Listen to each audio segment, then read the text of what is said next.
Congratulations, Vikas. You're the star performer of this month. And as I was mentioning, you have been doing a great job since last few months, but I took some time to give reward because I do it once a month. So Vikas is having a manufacturing unit and he's running his business successfully, but he's very passionate about growing things. That's how we got connected. In fact, I contacted him for PVC pipes. I ended up teaching him hydroponics, and now he's doing a great job. And I'll let him explain progress so far, how he started and why he started. That's very important, right? We have to ask that question: why we start doing something, right? Okay, over to you, Vikas. Yeah, thank you, Guru sir, for this award, and it really means a lot. And we have been in touch since the first COVID lockdown. Right. So there is a very good story behind this. Okay, my name is Vikas Daga. I'm into manufacturing of PVC pipes. So I'm into this business since last almost 20 years. I've been making PVC pipes and different types of pipe for various applications. So I'll first tell how I got interested in hydroponics. I was always keen on doing something with the nature, growing something. Growing plant itself is a symbol and resemblance of growth. So I wanted to do something which is with the growth. And I always wanted to be in touch with the nature, being with the plant, greenery. But the conventional way is very difficult and not possible for all of us to grow vegetables in the soil and, put an effort like a real farmer. So I couldn't start anything. In 2018, I'd been to US. I went to Disneyland. There I had seen first time that fruits and vegetables were growing without soil. And I was actually astonished. I was surprised to see how can someone grow fruits, vegetables without soil. I mean, in such a neat and clean environment, it's like a lab. It was not a cultivation. It was like growing something in the lab. And that was the first time when I got interested in this soilless cultivation system or hydroponic. So since then, I was keen to do something here in India, but I was not getting how to go about it. Then the lockdown came, and during the lockdown, I got an inquiry. My sales team got an inquiry of some PVC pipe for some holes for some hydro something. My sales team couldn't remember and recognize the word hydroponics. So they gave that inquiry to me that, sir, someone is asking for some hydro pipes. So that's what when I contacted Guru sir. It was in I think April, first COVID April, and then I asked him, why do you need hydroponic pipe? Then he told me that I'm a consultant, I'm a teacher, I teach hydroponics, and that is how we got in touch, and we were in touch with each other, exchanging. He took pipes, and then I visited his greenhouse. And then in that year, December, I started greenhouse on my own. It's a small area as of now, just 2,000 square feet. Basically, terrace of my office I've utilized for growing veggies. I started off with lettuce, palak, and then moved on to cherry tomatoes. So at this point, I do more of cherry tomatoes. I found it easier than lettuce. Because lettuce, I was facing some problem of bolting and all that. But cherry tomatoes, I'm more comfortable, and I've been doing okay. I mean, no issues in cherry tomatoes. It has been doing pretty well. Now planning to expand it. Sorry to cut you short, but everybody has their own choice, no? Like if you ask Pradeep, he's more inclined towards lettuce. So anyway, we'll come to that point. Even I'll let Pradeep also talk, after yours. Yeah, please continue, Vikas. So you explained why you started and how you started, and you started on a terrace. That's very important, right? I want to highlight these things. People who wants to do for the first time, please don't do 5,000 square feet, 10,000 square feet and all initially, because even Vikas could have invested, he could have invested 5,000 square feet or 10,000 square feet also, but he started very small. That's very important. Please continue with us. Yeah. Yeah, there is a very serious reason on starting with very small. See, these things are completely different. It, I wouldn't say it's a farming or a cultivation. It is basically a science. And we, being from a normal background where we don't understand the nutrition content, the way we have to take care of these plants, better not to go in a in a bigger way initially. I have, known many people, many of my friends who have started off directly with 1 acre and all that.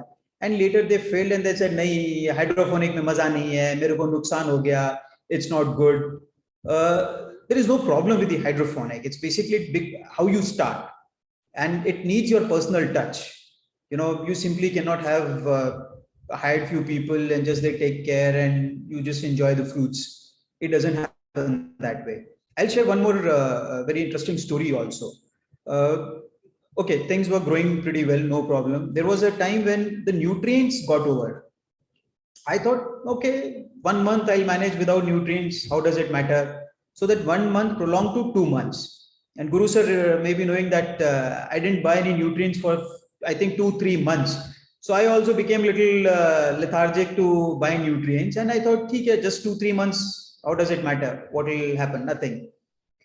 Actually, the cultivation became 25% only because of the shortage of nutrients. It is exactly like a body. If we don't eat food for a few days, how do we become? We become weak.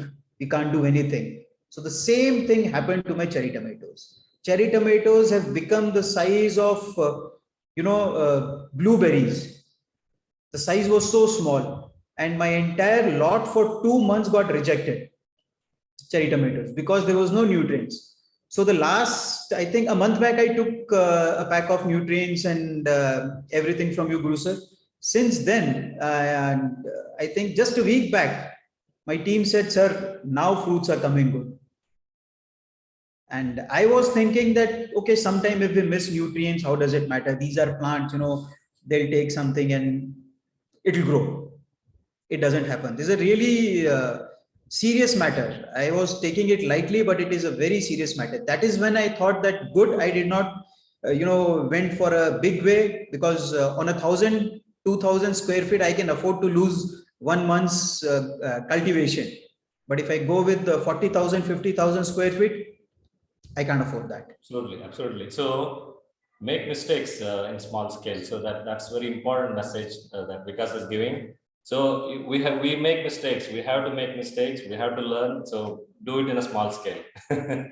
Oh, awesome. So because I had few questions I wanted to ask to you, like basically this session is more to understand how Vikas started selling his produce.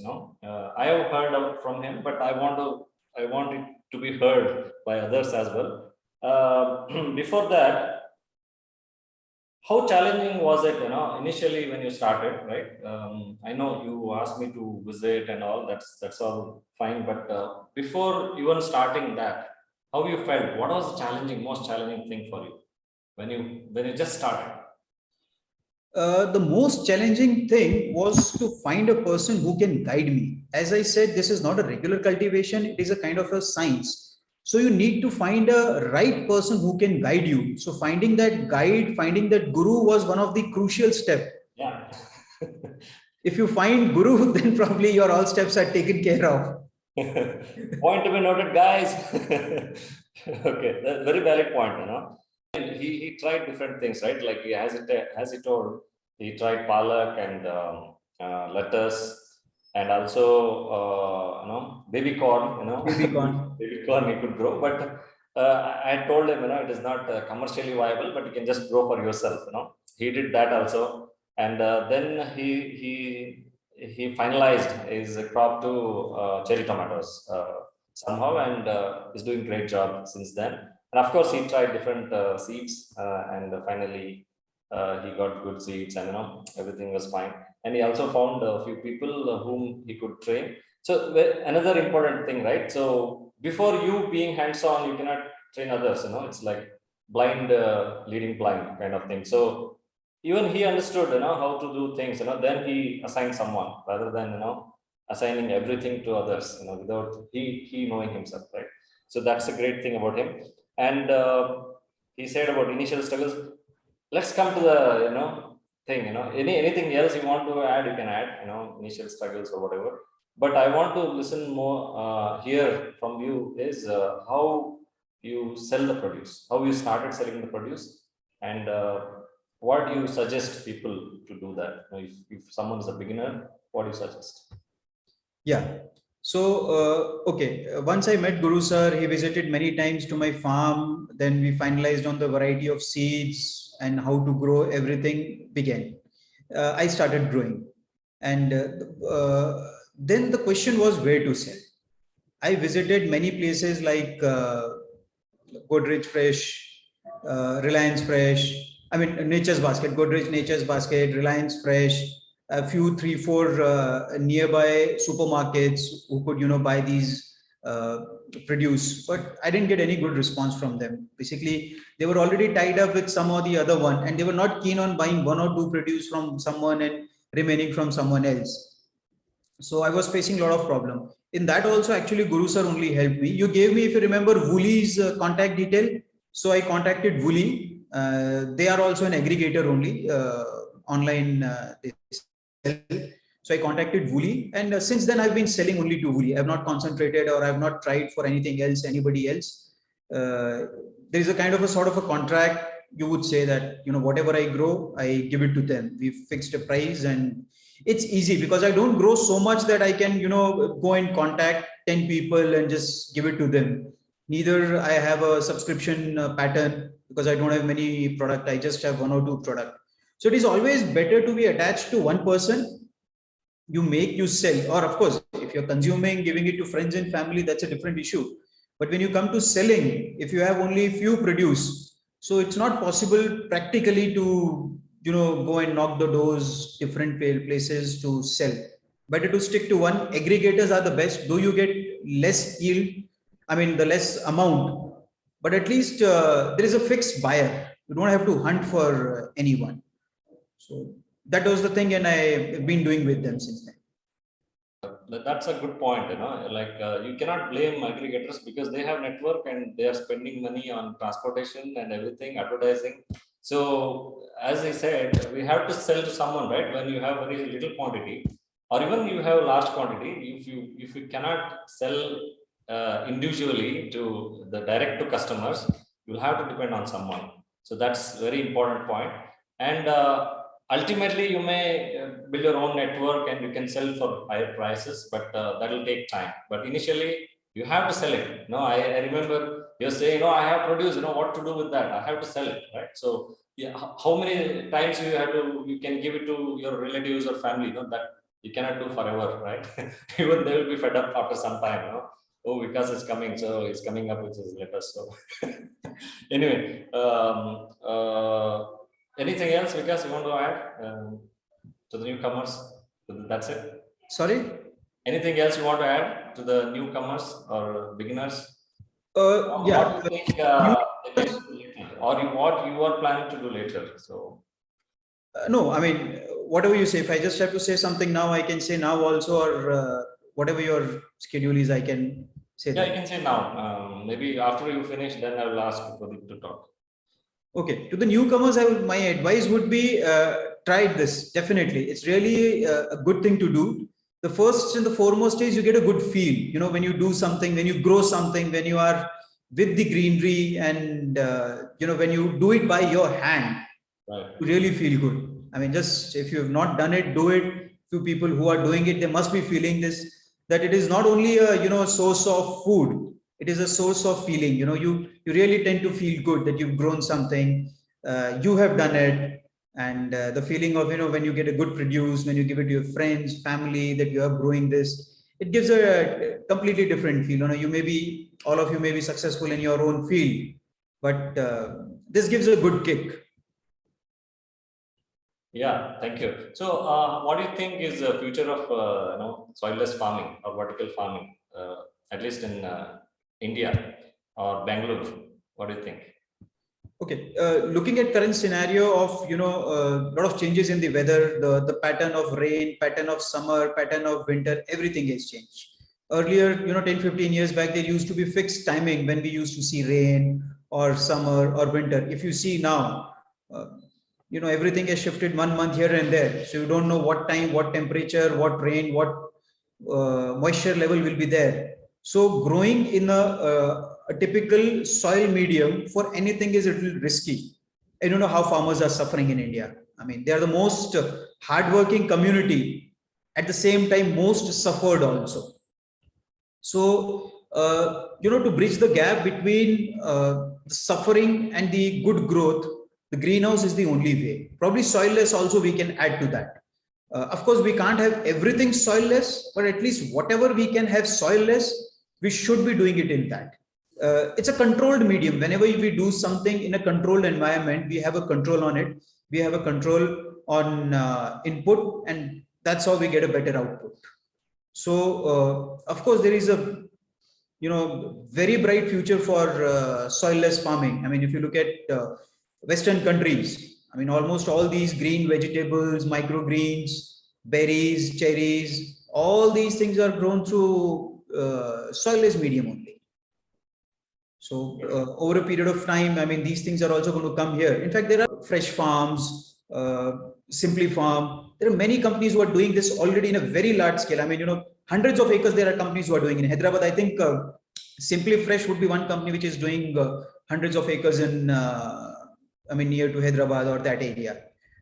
It has a bright future. Of course, there will be technology attached to it. Today, we are saying we are growing it in our own environment. Tomorrow we may see there is a small greenhouse set up in a Nature's Basket store. You go and pluck your own veggies you want. They'll be having something with a controlled lighting, controlled environment, controlled nutrition, and growing in front of you. You pick your produce, take it. So you never know what kind of technology will come, but this will surely come, I believe so. Awesome. So one question, Pradeep Gupta, I think, if I'm not wrong, he's asking, do you have a high-tech polyhouse? No, not at all. I have a very basic polyhouse, and I don't even have anything for sprinkler system or something. Yes, of course, what I did, because I'm having almost 500 cherry tomato plants, so it is not practically possible for someone to pour water every time. So just for water purpose, I have done a drip line with a pump. So that is the only automation I would say I've done in my plant. Otherwise, it's a very basic, very simple metal structure. And on the side, I have mosquito net. That's all. Very basic structure. In fact, one more thing, my lettuce and palak area are completely made with my pipes. The structure is with the pipes, and I've just tied the sheet on top of it, which also did well. I mean, it's doing well now also. So structure is basic, but I would say for a short period, for a beginner, for a learning level, this is okay. But if you're serious about it, if you really want to do this as a business or as a profession, then probably this way is not good. You have to have a controlled environment, a proper high-tech greenhouse. Absolutely. So you're also planning for that. Next Yes. step is around 5,000 or 10,000 square feet is planning. And one thing I love, when I go to his factory, right? It's all barren land. Earlier it used to be lots of greenery over there. And I'm glad that Vikas is recreating that, on top of the factory, and where people earlier used to grow something. So that's how it's going to transform, I guess. And also one of the questions Pradeep is asking is, not Pradeep Reddy, okay, another Pradeep, is asking how much quantity you're growing. So around 500 plants, right? How much? 500 plants I have. So how much produce you get from 500 plants? Okay, from 500 plants now I'm getting almost every day 1 kg plus, I would say. All right. So you're aiming for 20 kgs or something, right? You're mentioning the other day. Sorry? I mean, the next step, you want to grow around 20 kgs per day or something? Yes, 20 kgs per day. See, if you look at the economies of scale, I mean, the amount you invest and the amount you spend and the amount you want to earn. If I don't grow 20-25 kgs a day, this is okay. This is just for a hobby purpose I'm doing. So I'm not actually calculating the cost and the revenue. But if I do it as a business, if I don't do it 20-25 kg a day, it will be a waste of effort and money. Absolutely. All right. Thank you so much, Vikas. It was nice information from you, and hope to again talk to you. In fact, I Yeah, wanted to talk to him in his office, in his farm, but somehow we could not do that because of all these waves, right? So anyway, thank you so much. Thanks again.